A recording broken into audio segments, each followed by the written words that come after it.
Unlocking Stoic Secrets for Unbreakable Mental Toughness. You wake up at 3 a.m. with your heart racing. Another sleepless night worrying about that presentation, that relationship, that future you can't control. Your mind feels like a browser with 47 tabs open, each one screaming for attention.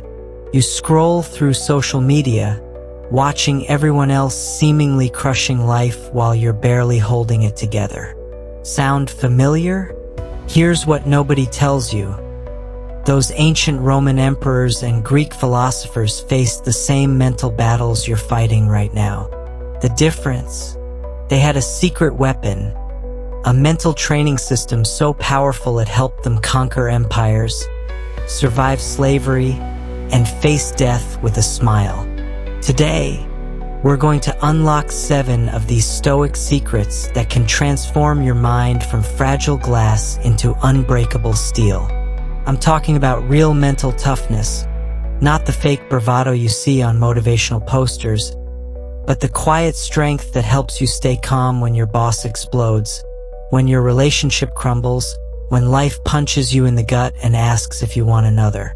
The Stoics called this state of mind ataraxia, an unshakable inner peace that no external force can disturb.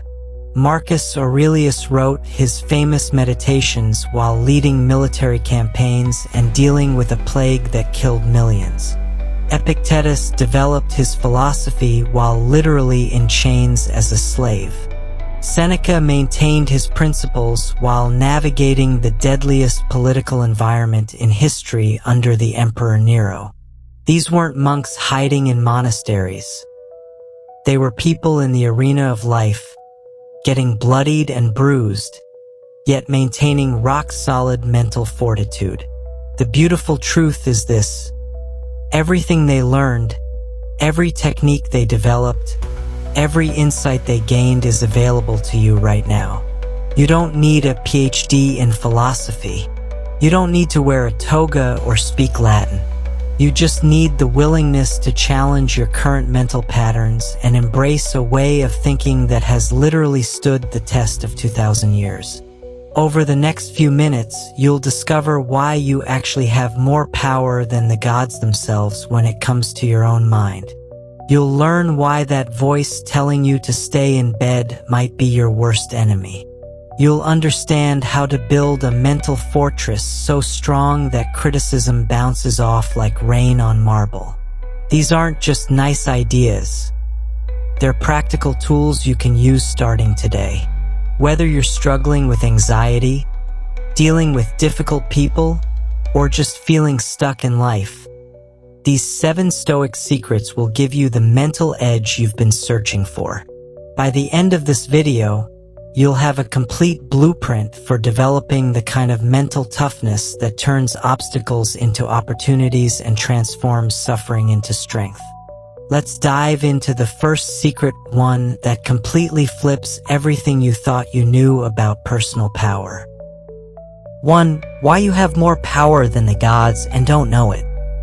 The scene is all too familiar. You're sitting in a Manhattan conference room watching your career implode in real time. Your boss is listing every mistake you've made this quarter, her voice sharp enough to cut glass. Your colleagues avoid eye contact. The termination paperwork sits on the table like a death sentence. In this moment, you feel completely powerless. But here's what would blow your mind. According to the Stoics, you have more power in this exact moment than Zeus himself. Sounds insane, right? Yet this is precisely what Epictetus, a former slave who became Rome's greatest philosophy teacher, discovered after years of brutal oppression. He realized something that changed everything. While the gods can control lightning and storms, while they can move mountains and part seas, there's one realm where even they cannot tread, the sacred space of your own judgment and will. Think about it. Your boss can fire you, but can she force you to feel worthless? She can take your job, but can she steal your self-respect? She can end your employment, but can she destroy your character? The answer to all these questions is a resounding no, unless you hand her that power on a silver platter. Epictetus put it brilliantly when Roman soldiers threatened him with imprisonment. I must I then die groaning too? I must be fettered and wailing too. I must go into exile. Does anyone then keep me from going with a smile and cheerful and serene? When they threatened to chain him, he responded with almost comic defiance, my leg you will fetter, but my moral purpose not even Zeus himself has power to overcome. This isn't just ancient tough guy talk. This is a fundamental truth about human nature that we've forgotten in our comfort-obsessed culture. You see, there's a fortress inside you that no one can breach without your permission, your power to interpret events, to choose your responses, to maintain your values regardless of external pressure. Consider Sarah, a marketing director in Los Angeles who discovered this power when her startup collapsed overnight. Investors pulled out, her equity became worthless, and her team scattered. But instead of crumbling, she remembered Marcus Aurelius's words, you have power over your mind, not outside events. Realize this and you will find strength. She chose to see the failure as data, not disaster. Within 6 months, she had launched a successful consulting firm helping other startups avoid her mistakes. Or take Marcus, a Chicago teacher who faced false accusations that threatened to destroy his reputation. While the investigation dragged on for months, he held onto Seneca's insight, every new thing excites the mind, but a mind that seeks truth turns from the new to the old and finds peace. Instead of spiraling into anxiety, he focused on what he could control, continuing to show up for his students with integrity. When he was eventually cleared, he had not only maintained his sanity but had actually deepened his teaching practice. This power, this divine authority over your own thoughts and actions is what the Stoics called the ultimate freedom. It's not about being emotionless or pretending problems don't exist. It's about recognizing that between stimulus and response, there's a space. In that space lies your power to choose. And in that choice lies your growth, your freedom, and your mental toughness. The gods might control the weather, but you control something far more precious, your response to the weather. They might orchestrate the external events of the universe, but you alone orchestrate your internal universe. This isn't just philosophy, it's the most practical power you'll ever possess. Most people go through life believing they're victims of circumstance, tossed around by the winds of fate like leaves in a storm. They hand over their power to bosses, partners, politicians, and anyone else who seems to hold sway over their external conditions. But the Stoics discovered something revolutionary. True power isn't about controlling what happens to you, it's about mastering what happens within you. This is why Seneca and Socrates could face death with such remarkable calm. Both were sentenced to death, both forced to drink poison, yet both maintained an almost supernatural equanimity. Why? Because they understood that death, like all external events, only had the meaning they assigned to it. The state could kill their bodies, but couldn't touch their dignity. The hemlock could stop their hearts, but couldn't poison their principles. You might be thinking, that's great for ancient philosophers, but I'm just trying to survive my toxic workplace and pay my mortgage. Fair enough. But here's the thing, this power is even more relevant in modern life than it was in ancient Rome. Every notification on your phone, every passive-aggressive email, every social media comparison is an invitation to give away your power. The question is, will you accept that invitation? The next time someone cuts you off in traffic, criticizes your work, or disappoints you deeply, remember this, they can affect your circumstances, but only you can affect your character. They can influence your external world, but your internal world remains sovereign territory where you alone rule. This isn't about becoming indifferent or cold. It's about becoming invincible in the only arena that truly matters, the arena of your own mind. It's about recognizing that you carry within you a power greater than any external force, a strength that no one can take away unless you voluntarily surrender it. And here's the beautiful paradox: the more you exercise this power, the stronger it becomes.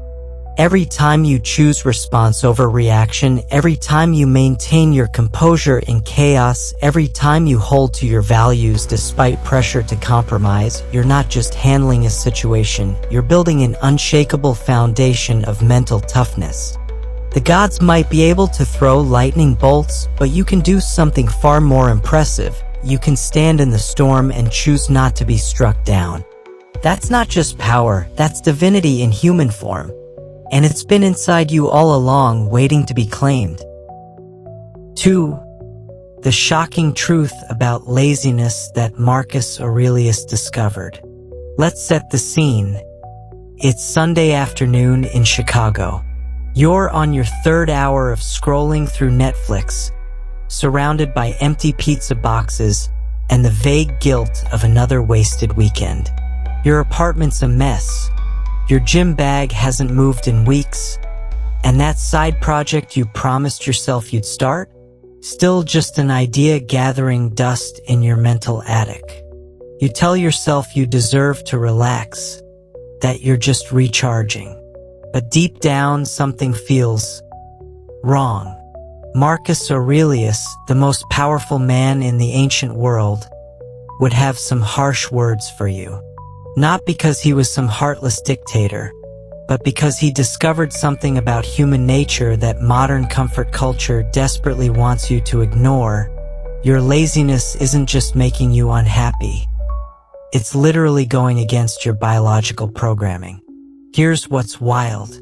This wasn't some broke philosopher preaching from his mom's basement. This was the Roman emperor, a man who could have spent every day in luxury, surrounded by servants, entertainment, and endless comfort. Instead, he woke up before dawn to write in his journal, spent his days managing an empire at war, and constantly pushed himself to be better. Why? Because he understood something we've forgotten.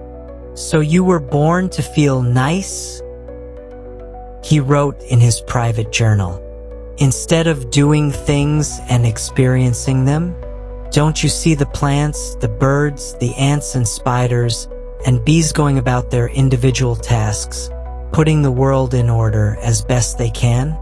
And you're not willing to do your job as a human being? Why aren't you running to do what your nature demands? Think about that for a second. When was the last time you saw a lazy bee? A procrastinating ant? A bird that decided to just skip migration because flying is hard? Nature doesn't do lazy.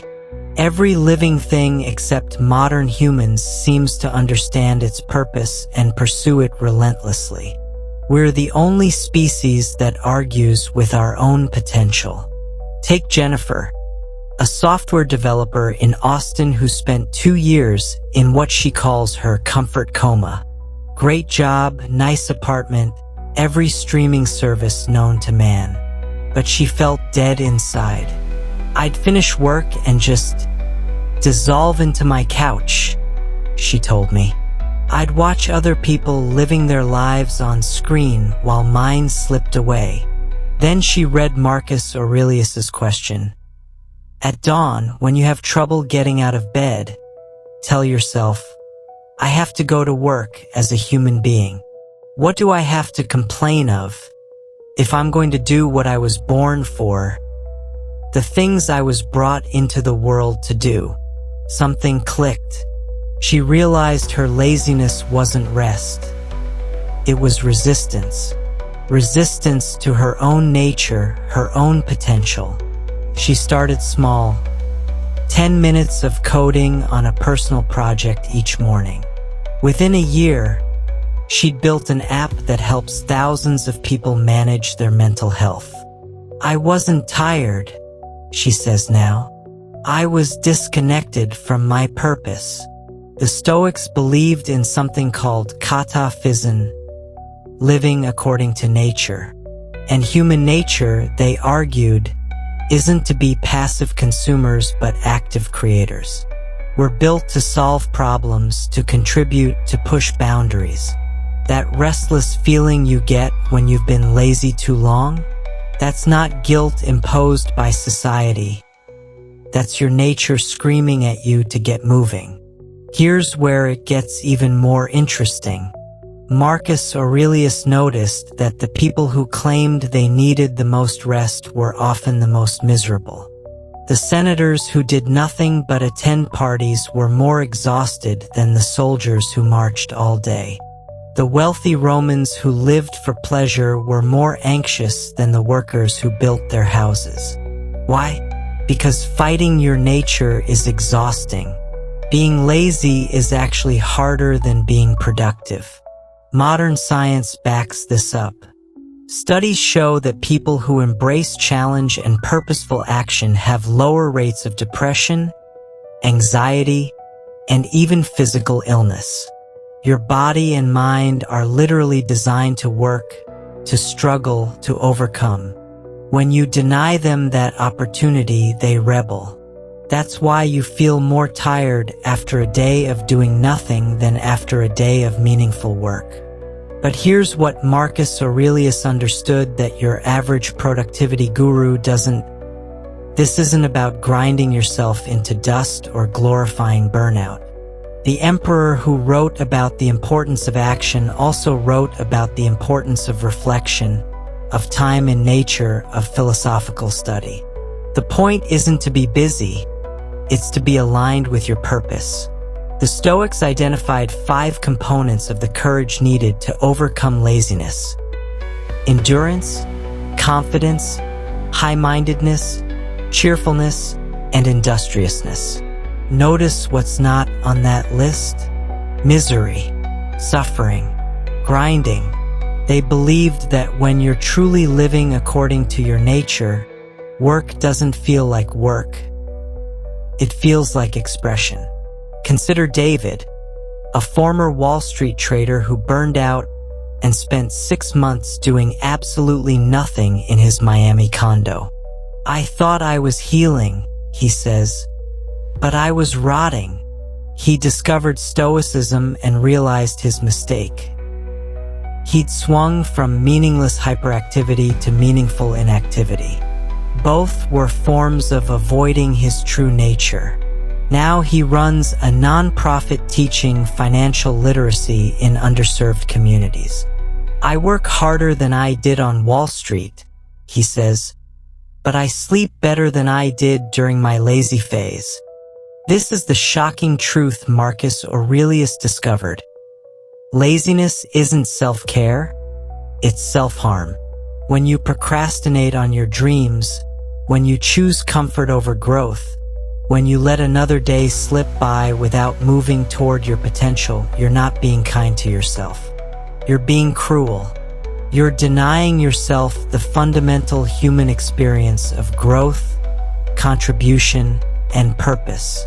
The emperor put it bluntly: if you don't love yourself enough, you don't love your nature either. That internal flame that whispers or sometimes screams at you to make something of your life. That's not societal pressure, that's your essence calling.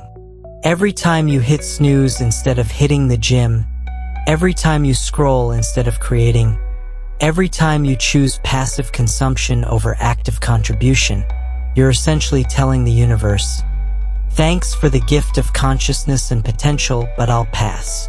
And here's the kicker. The cure for laziness isn't motivation, it's understanding. Once you truly grasp that you're built for action, that your happiness is directly tied to fulfilling your nature, that comfort is often more exhausting than effort, the whole game changes. You stop seeing productivity as something imposed on you and start seeing it as something that flows from you. The bees don't need motivational speeches. The ants don't need productivity apps. They just do what they're designed to do. And when humans do the same, when we embrace our nature as creators, problem solvers, and contributors, we don't just feel better. We become better. We move from merely existing to truly living. So the next time you find yourself sinking into that couch, reaching for that remote, choosing comfort over calling. Remember Marcus Aurelius's words. Remember that somewhere, right now, a bird is building a nest, a bee is pollinating a flower, an ant is carrying 50 times its body weight. The entire natural world is in motion, fulfilling its purpose. And you were born for something greater than your couch can offer. The question isn't whether you deserve rest, of course you do. The question is whether you're resting or resisting, whether you're recharging or retreating, whether you're taking a break or breaking your connection to your own nature. Marcus Aurelius knew the difference, and deep down, so do you. 3. How to never need anything from anyone again. Imagine you're sitting in a cafe in San Francisco, sipping your coffee while scrolling through Instagram. You see your friends posting pictures from their dream vacations, flaunting their new cars, and showing off their relationships. A wave of envy washes over you, and suddenly, your coffee doesn't taste as good. You start to feel that pit in your stomach, the familiar twinge of wanting. Why can't you have what they have?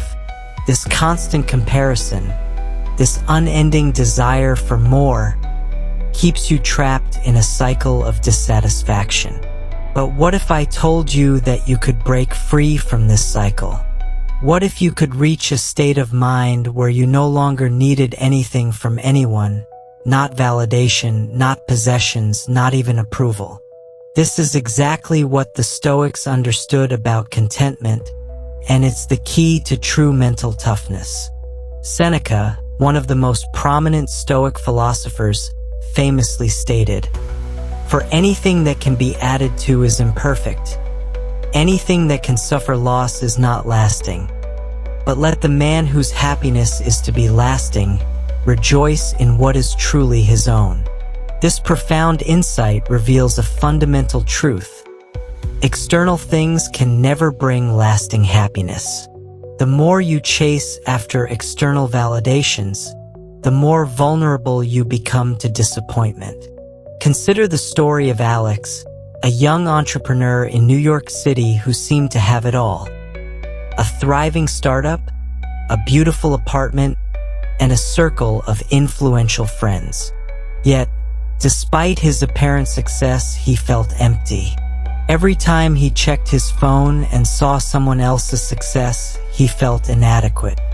"I was always searching for that next big deal, that next validation," he recalls. "But every time I got it, it felt fleeting. I never felt satisfied." It was only when Alex discovered Stoic principles that everything began to change. He learned about the concept of apatheia, the Stoic idea of being free from irrational desires and attachments. Stoics teach that the path to happiness lies within, not in what we can acquire or achieve. Instead of seeking happiness from external sources, they encourage us to cultivate it from within ourselves. This doesn't mean you should stop striving for your goals or enjoying life's pleasures. It means recognizing that you don't need them to feel whole. The moment you detach your self-worth from external factors, you take back your power. You become the master of your own happiness. Let's take Emily, a graphic designer in Los Angeles who spent years feeling unworthy because she didn't have a large social media following. Every time she posted something, she would anxiously check for likes and comments, feeling validated only when others acknowledged her work. One day, she stumbled upon a quote from Marcus Aurelius. "You have power over your mind, not outside events. Realize this, and you will find strength." Inspired, Emily decided to stop focusing on her follower count and instead concentrate on creating art that she loved. She began to immerse herself in her craft, learning new techniques and exploring her creativity without the pressure of external validation. As she created more for herself, she found a sense of fulfillment that no number of likes could ever provide. This shift in perspective is what the Stoics refer to as eudaimonia, often translated as human flourishing or living in accordance with one's true nature. When you align your actions with your values and passions, you begin to cultivate a lasting sense of contentment that does not depend on others. Now, let's talk about the practical steps you can take to cultivate this Stoic mindset of independence. Number 1. Practice gratitude. Start each day by reflecting on what you already have instead of what you lack. This simple practice can shift your focus from desire to appreciation. Consider keeping a gratitude journal where you jot down 3 things you are thankful for each morning. Number 2. Limit exposure to social media. Consider reducing the time you spend on platforms that trigger comparisons and feelings of inadequacy. Instead, invest that time in personal development or meaningful activities. Set specific times for social media use and stick to them. You might find that freeing up that mental space allows you to focus on what truly matters. Number 3. Set personal standards. Define what success means to you rather than relying on societal benchmarks. When you create your own measures of success, you free yourself from the need for external validation. Ask yourself what your ideal life looks like and set goals that align with that vision. This clarity will help you stay focused on your path. Number 4. Engage in self-reflection. Spend time journaling or meditating on your values and what truly makes you happy. This helps you reconnect with your inner self and understand that happiness is a personal journey. Consider using prompts like, "What makes me feel fulfilled?" or "What values guide my decisions?" to dive deeper into self-awareness. Number 5. Accept impermanence. Understand that everything external is temporary. Your job, relationships, and possessions can change in an instant. Embrace the idea that your true self remains intact regardless of external circumstances. This acceptance will help you cultivate a sense of resilience, allowing you to navigate life's ups and downs without losing sight of your intrinsic worth. Number 6. Cultivate inner resources. Invest time in developing skills, knowledge, and personal growth. The more you build your inner resources, the less you will feel the need for external approval. Whether it's learning a new language, picking up a musical instrument, or honing your professional skills, these pursuits enrich your life and bolster your self-esteem. Number 7. Practice detachment. Learn the art of detachment from outcomes. This doesn't mean you shouldn't care about the results of your efforts, but it does mean you should learn to enjoy the process itself. Focus on the actions you can take rather than fixating on the end result. This mindset allows you to find joy in the journey, regardless of the destination. By practicing these principles, you'll find that the constant need for external approval diminishes. You'll develop a resilience that allows you to navigate life's challenges without being tossed around by the whims of others. The Stoics teach us that true strength comes from within. When you no longer need anything from anyone to feel complete, you unlock a kind of freedom that is rare and empowering. You become less reactive, more grounded, and better equipped to face whatever life throws your way. So the next time you feel that twinge of envy or desire creeping in, remember Seneca's wisdom. What truly belongs to you is your mind, your choices, and your values. Everything else is merely temporary and ultimately out of your control. By embracing this Stoic mindset, you'll discover that the only approval you need comes from within. In the end, It's all about redirecting your focus. Instead of seeking validation from others, cultivate a rich inner life that brings you joy and satisfaction. This journey towards self-sufficiency and inner peace is the essence of Stoic philosophy. You'll find that the more you nurture your own happiness, the less you rely on the opinions of others to feel fulfilled. True freedom comes from understanding that your worth is inherent, not contingent upon someone else's approval. So, embrace the Stoic way and discover the incredible strength that lies within you. For the 5-minute morning ritual that builds mental armor. Your alarm goes off at 6 a.m. in your Boston apartment. Before your feet even hit the floor, your mind is already racing. What if the presentation goes badly? What if your partner is still upset about last night? What if traffic makes you late? What if? By the time you're brushing your teeth, you're already exhausted from fighting battles that haven't even happened yet. But what if I told you that the ancient Stoics had a morning ritual that could transform this anxiety into armor? A simple 5-minute practice that could prepare your mind for anything the day might throw at you? They called it premeditatio malorum, the premeditation of evils, and it's the exact opposite of what your therapist might tell you to do. Here's the thing. While modern self-help gurus preach positive thinking and visualization of success, the Stoics went the other direction. They deliberately imagined losing everything they valued. Every morning, they'd spend time picturing worst-case scenarios. Sounds depressing, right? Wrong. This practice became their secret weapon for unshakable mental toughness. Seneca, the wealthy Roman statesman, would regularly practice poverty. He'd spend days eating only bread and water, sleeping on the floor, wearing his worst clothes.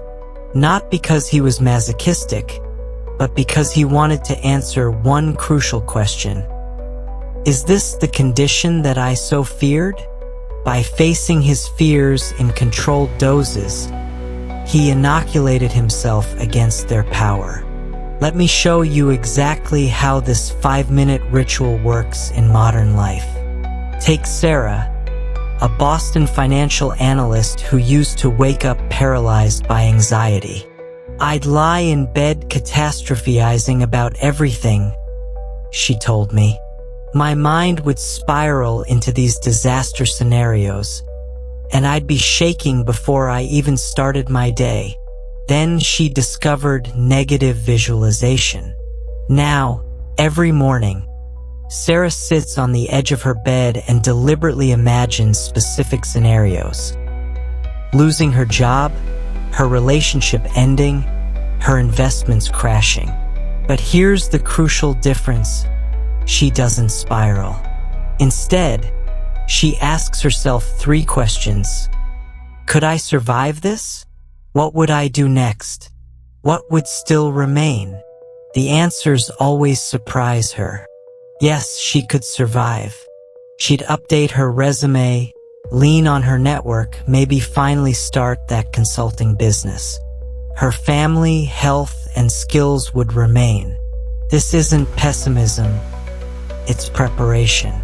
When you've already mentally rehearsed handling the worst, everyday challenges lose their sting. That difficult conversation with your boss? You've already imagined being fired and surviving. That tense family dinner? You've already pictured the relationship fracturing and found peace with it. The Stoics understood something profound. Fear loses its power when you look it directly in the eye. Marcus Aurelius, commanding Roman legions on the frozen Danube frontier, would begin each day imagining defeat, death, betrayal, not to torture himself, but to steel himself.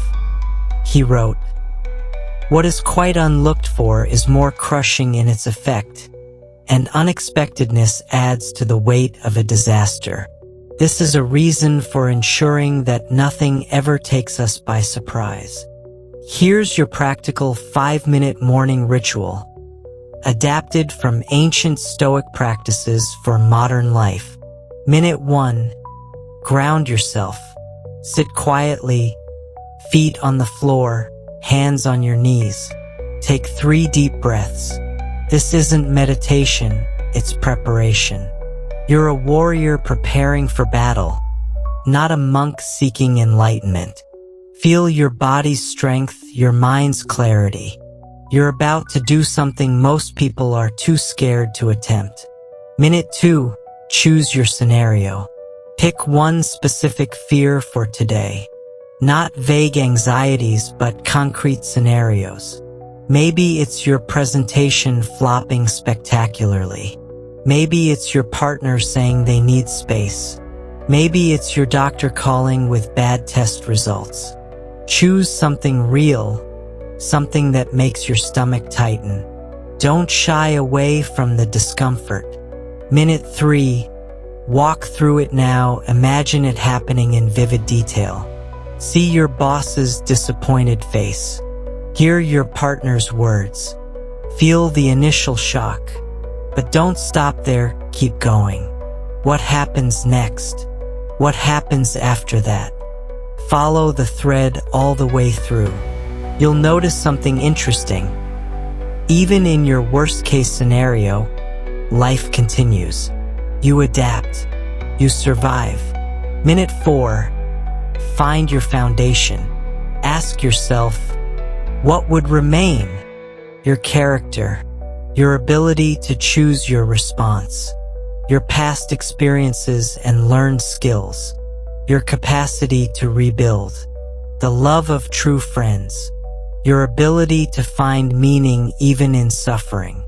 List these unchangeable assets. They're your real wealth, and no external event can steal them. Minute 5. Return strong. Or open your eyes and stand up. You've just done what most people spend their lives avoiding. You've faced your fears consciously instead of being ambushed by them. Now, when you walk out that door, you're not hoping nothing bad happens. You're prepared for whatever comes. There's a massive difference. Michael, a Detroit paramedic, credits this practice with saving his sanity.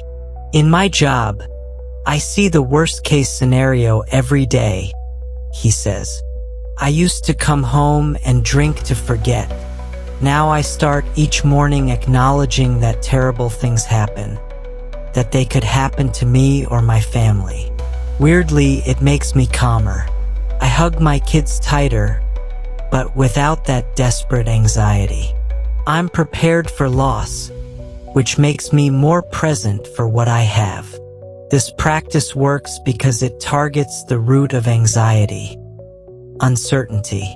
When you've already imagined losing your job and created a mental plan for recovery, the fear of unemployment loses its paralyzing grip. When you've visualized your relationship ending and seen yourself eventually healing, the desperate need to control your partner evaporates. You can love more freely when you're not terrified of loss. But here's what separates Stoic negative visualization from simple worrying. It's strategic, not spiral. You're not indulging in anxiety. You're training for resilience. Think of it like a fire drill. The building's not on fire, but you're practicing the evacuation route. When you smell smoke for real, your body knows what to do. The neuroscience backs this up. Studies show that when we imagine feared scenarios in a controlled way, our amygdala, fear center, actually becomes less reactive to those threats in real life. It's like exposure therapy, but for your thoughts. You're literally rewiring your brain for courage, 5 minutes at a time. Some mornings, the practice will feel heavy. You'll imagine losing someone you love and tears might come. That's not weakness, that's humanity. The goal isn't to become emotionless, but to become unbreakable. There's a difference. The Stoics loved deeply, but they loved with open hands, ready to accept that all things are temporary. Cassandra, a Seattle surgeon, puts it beautifully. Every morning, I imagine losing my surgical skills, my eyesight, my steady hands. It sounds morbid, but it makes me grateful. Every successful surgery feels like a gift, not an expectation. When complications arise, I'm ready. I've already grieved the perfect outcome and can focus on doing my best with what is. This ritual also transforms your relationship with comfort. When you've mentally practiced poverty, your morning coffee becomes a luxury. When you've imagined illness, your health feels like wealth. When you've visualized isolation, every genuine connection becomes precious. The Stoics called this the discipline of desire, wanting what you have by imagining its absence. The most powerful part? This practice makes you anti-fragile. You're not just surviving potential disasters, you're using them as fuel for growth. Every imagined setback becomes a teacher. Every visualized loss reveals hidden strengths. Every mental rehearsal builds your confidence that you can handle whatever life throws at you. So tomorrow morning, before you check your phone, before you plan your day, before you put on your mask of having it all together, try this. Sit on the edge of your bed and dare to imagine loss. Not to manifest it, not to dwell in it, but to declare your independence from the fear of it. In those 5 minutes, you're not just thinking negative thoughts. You're forging mental armor that no external event can pierce. Because here's the truth the Stoics knew. We suffer more in imagination than in reality. By voluntarily entering the arena of our fears each morning, we rob them of their power to ambush us. We transform from people who hope nothing bad happens into people who know they can handle anything that does.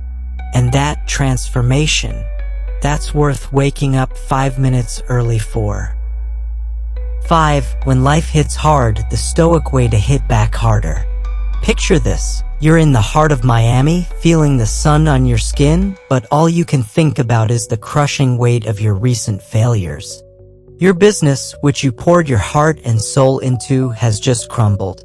Clients have pulled out, investors are backing away, and the dream you've nurtured for years feels like it's slipping through your fingers.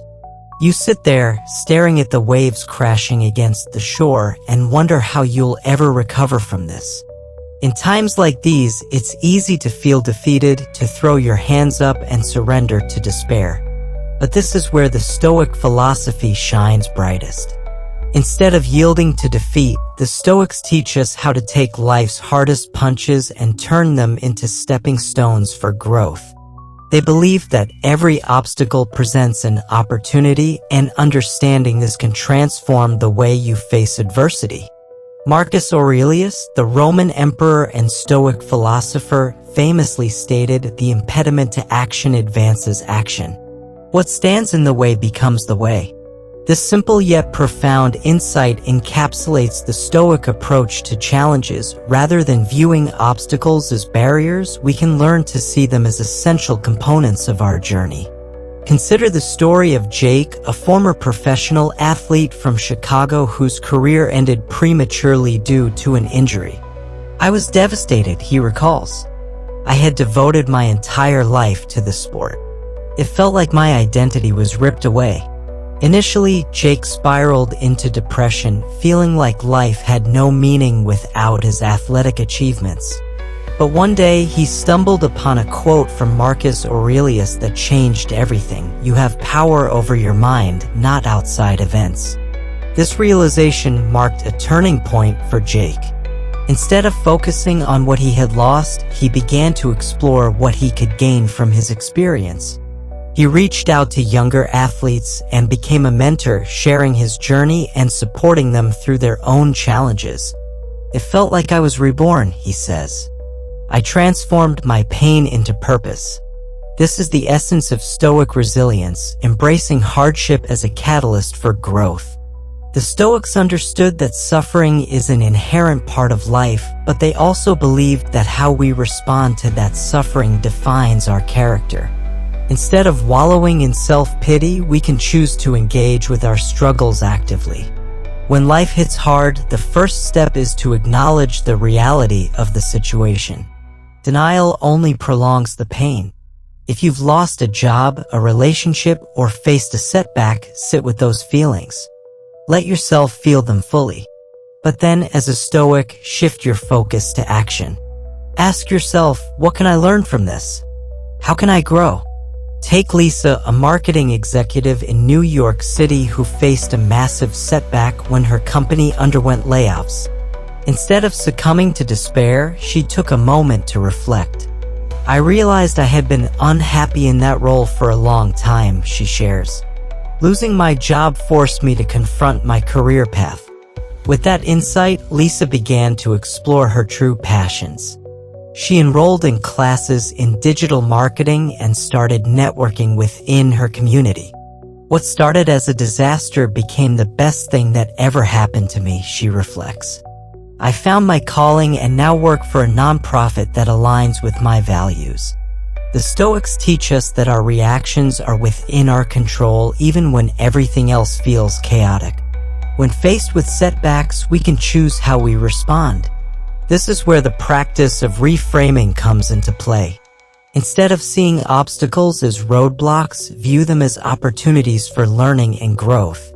Marcus Aurelius advised, when you wake up in the morning, tell yourself, the people I deal with today will be meddling, ungrateful, arrogant, dishonest, jealous, and surly, but I can't control their actions, only my responses. This mindset equips us to face any challenge with strength and grace. Think about your own life. What obstacles are currently standing in your way? Are you facing a difficult conversation at work? A personal setback? A health scare? Instead of letting these challenges overwhelm you, ask yourself, what can I learn from this situation? How can I turn this into a stepping stone for my future? One powerful technique is to journal about your experiences. Writing allows you to process your thoughts and feelings, helping you gain clarity on what you can control and what you cannot. Reflect on times in the past when you faced challenges and emerged stronger. This practice reinforces the Stoic belief that adversity is not only inevitable but also an opportunity for growth. Another vital aspect of Stoic resilience is community. In times of struggle, it's essential to lean on the support of others. Reach out to friends, family, or mentors who can offer guidance and support.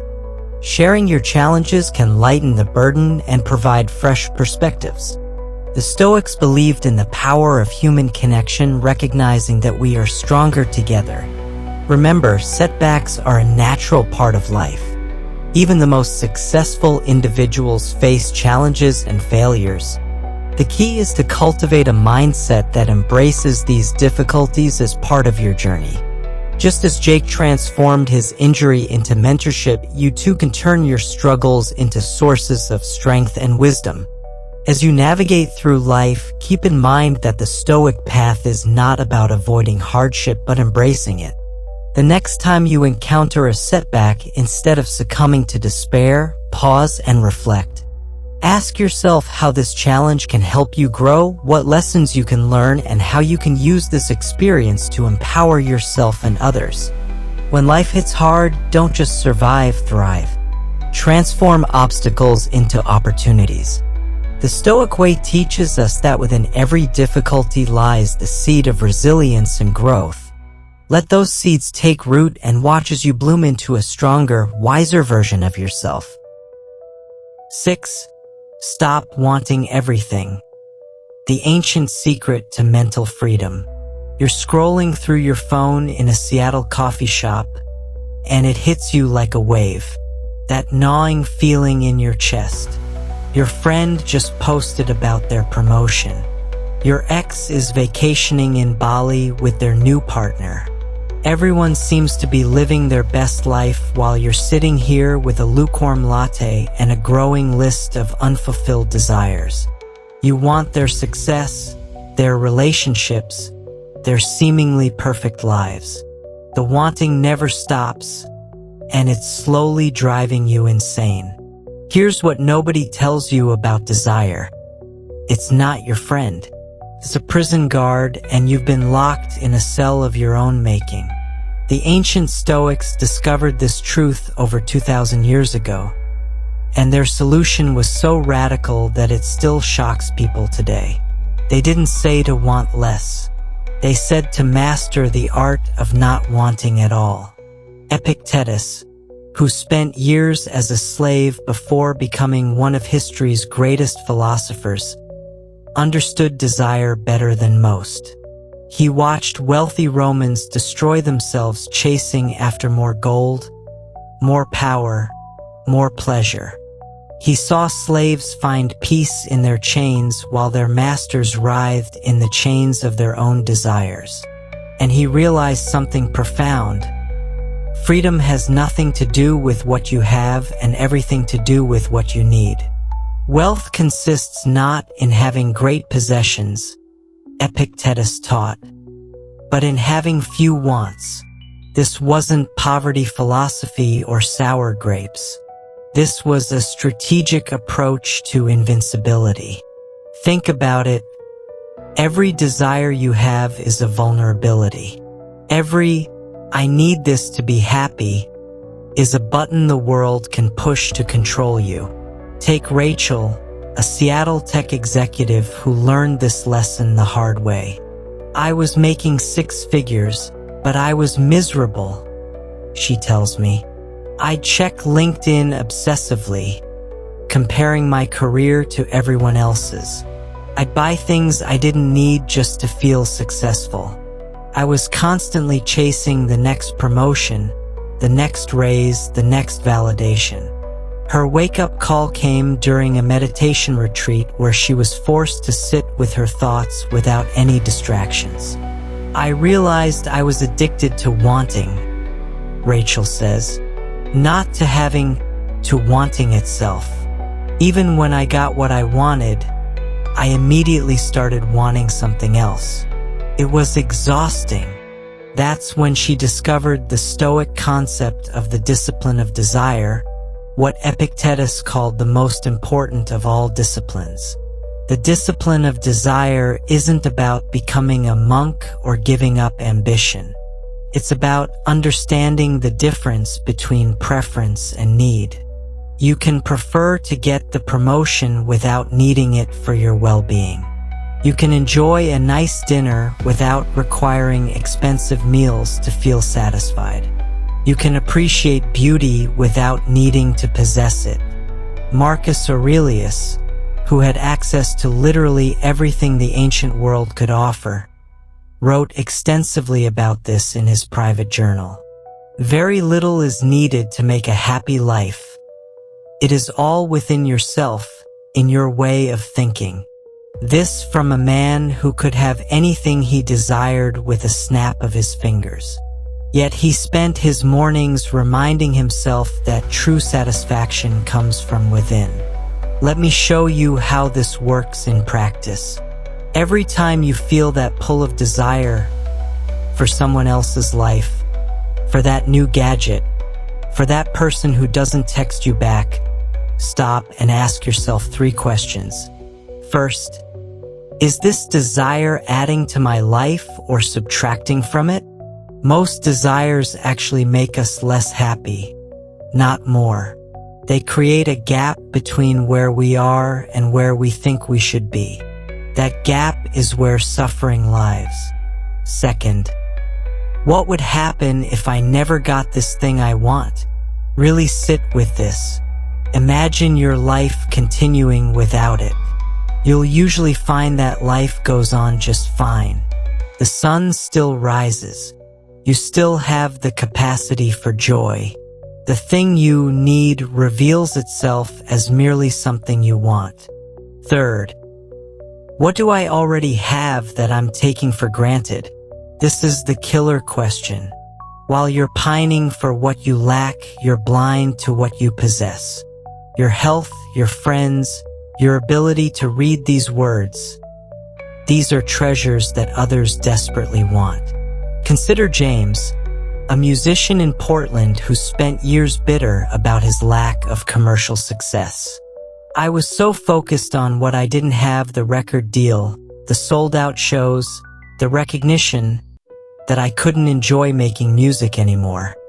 He says, every time I played, I was thinking about who wasn't in the audience instead of who was. His transformation came when he started practicing what the Stoics call the view from above, imagining yourself from a cosmic perspective. I realized how insane it was. Here I am, a collection of atoms that somehow gained consciousness, able to create beauty with sound, and I'm upset because not enough people know my name. The desire for fame was poisoning the very thing I loved. This is the paradox the Stoics understood. The less you need, the more you have. When you stop requiring external things for your happiness, you become incredibly wealthy. Not in the material sense, but in the only currency that actually matters, peace of mind. But here's where it gets even more interesting. When you master the discipline of desire, something unexpected happens. You actually become more effective at achieving your goals. Why? Because you're no longer operating from a place of desperate need. You can take risks because you're not afraid of losing. You can be authentic because you don't need approval. You can focus on excellence rather than recognition. Sarah, an entrepreneur in Austin, discovered this when she stopped chasing venture capital. I was so desperate for funding that I was compromising everything: my vision, my values, my health, she recalls. When I finally said, I don't need this, everything changed. I became clearer, calmer, more creative. Ironically, that's when investors started approaching me. The Stoics identified two types of desire that particularly enslave us: the desire for pleasure and the desire to avoid pain. Both are endless treadmills. The more pleasure you seek, the more you need to feel satisfied. The more you try to avoid pain, the more painful life becomes. The solution isn't to seek pain or avoid pleasure. It's to be indifferent to both. The practical application of this philosophy is transformative. Start small. Pick one desire that's been tormenting you. Maybe it's the desire for a relationship, for a better job, for more followers on social media. Now, for just 1 week, practice complete acceptance of not having it. Not resignation, acceptance. There's a difference. Watch what happens when you do this. The desperate energy dissipates. The constant checking and comparing stops. You might find yourself taking actions toward your goal, but from a place of choice rather than compulsion.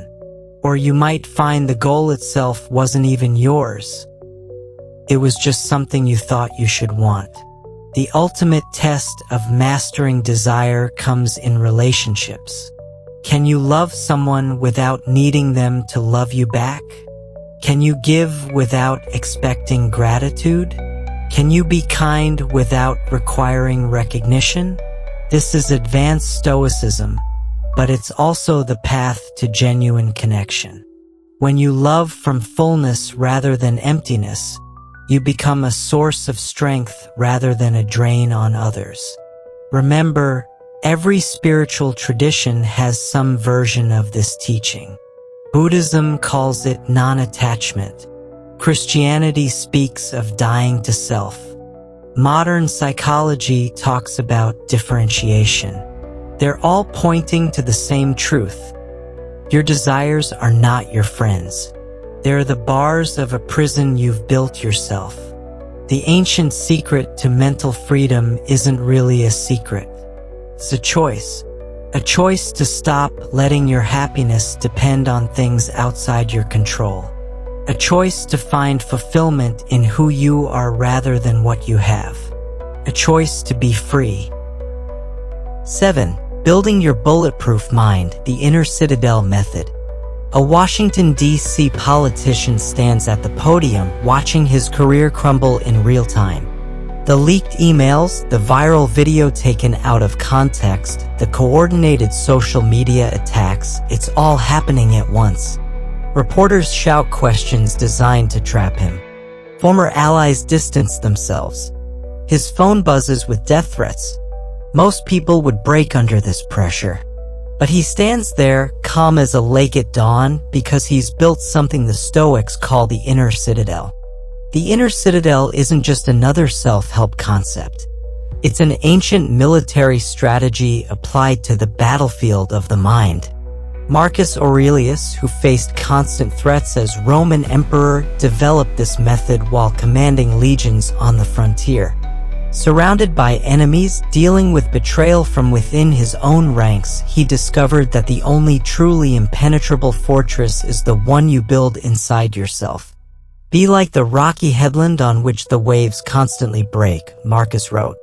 It stands firm, and round it the seething waters are laid to rest. This isn't about being emotionless or disconnected. It's about creating an unshakable core that external events cannot penetrate. Think of it as psychological architecture, building mental walls that protect what matters most while remaining open to life. The Inner Citadel has 3 levels of defense, each more powerful than the last. Master all 3 and you become psychologically invincible. Not untouchable, you'll still feel pain, disappointment, and loss. But unbreakable. There's a crucial difference. The first wall, perspective. Your outer defense is the ability to see things as they truly are, not as your emotions paint them. When someone attacks you verbally, what's actually happening? Sound waves are hitting your eardrums. That's it. Everything else, the meaning, the hurt, the anger, that's added by you. Take Maria, a federal prosecutor in D.C. who faced vicious personal attacks during a high-profile case. They went after everything, she recalls. My appearance, my family, my entire career. At first, each attack felt like a physical blow. Then she learned the Stoic practice of objective description. I started describing events without emotional language, Maria explains. Instead of they're destroying my reputation, I think people are typing words on keyboards. Instead of this is a disaster, I think this is a situation requiring response. It sounds simple, but it completely changed my ability to function under pressure. The second wall, choice. Behind perspective lies your power of choice, the most fortified part of your mental fortress. This is where you decide what external events mean and how you'll respond. No one can breach this wall without your permission. Epictetus, who built his inner citadel while enslaved, understood this better than anyone. No one can hurt you without your permission, he taught. It's not things themselves that disturb us, but our judgments about those things. Even in chains, he maintained that his choices remained free. Consider Robert, a Chicago business owner who lost everything in a lawsuit. My first instinct was to see myself as a victim, he says. Per me, the system is rigged, life is unfair. But then he remembered the second wall. I realized I was choosing to interpret this as a tragedy. What if I chose to see it as liberation instead? Robert reframed his business loss as an opportunity to start fresh. I'd been trapped in a business I'd outgrown but was too scared to leave. The lawsuit forced me out. Once I chose to see it as freedom rather than failure, everything shifted. I built something better from the ashes. The third wall, values. At the center of your inner citadel lies the most powerful defense of all, your core values and principles. This is your philosophical bedrock, the non-negotiable truths that guide your life. When you're anchored here, you become truly unshakable. Marcus Aurelius called this the directing mind, the part of you that remains constant regardless of external circumstances. It's not about what happens to you, it's about who you choose to be in response. Your values become your armor. Sarah, a tech executive in San Francisco, discovered this when her startup faced a hostile takeover. They offered me millions to betray my co-founders, she reveals. When I refused, they tried to destroy me professionally. But I had clarity on my values, loyalty, integrity, building something meaningful. Every attack just reinforced that I was on the right path. Building your own inner citadel. Creating this mental fortress isn't a one-time event. It's a daily practice. Here's how to start. Morning foundation. Begin each day by reviewing your core principles. Not goals or tasks, principles. What kind of person do you want to be today? What values will guide your decisions? This takes 5 minutes but provides 24 hours of clarity. The stress test. Throughout the day, when faced with challenges, run through the 3 walls. First, describe the situation objectively. Second, recognize your power to choose your response. Third, ask what response aligns with your values. This becomes automatic with practice. Evening reflection. Before bed, review the day's battles. Where did your walls hold strong? Where did they crack? No judgment, just observation and learning. Tomorrow you'll build them stronger. The true test of your inner citadel comes not in major crises but in daily irritations. Can you maintain your fortress when stuck in traffic? When someone's rude to you? When plans fall apart? These small moments are training for larger battles. Michael, a Baltimore emergency room doctor, puts it perfectly. I used to think the inner citadel was for big dramatic moments. But I built mine during everyday annoyances. Every difficult patient, every bureaucratic frustration, every sleepless shift, they were all opportunities to strengthen my walls. Now, when real crises hit, I'm ready. The inner citadel isn't about becoming hard or unfeeling. It's about becoming centered. From this center, you can engage with life fully without being destroyed by it. You can love deeply without being dependent. You can strive greatly without being crushed by failure. You can live boldly without fear of judgment.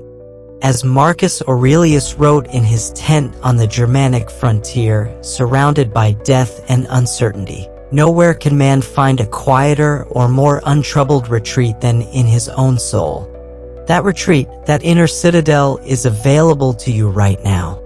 Not in some distant future when life gets easier, but today, in this moment, amid whatever chaos surrounds you.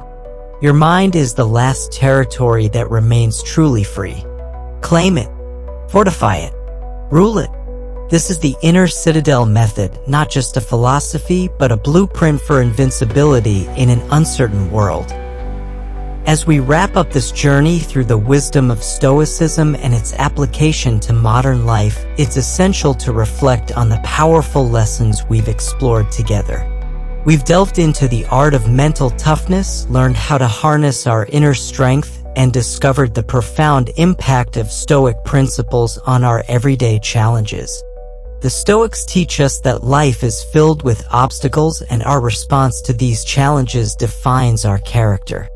Whether it's the fear of failure, the desire for validation, or the weight of external pressures, we now understand that these are not merely hindrances.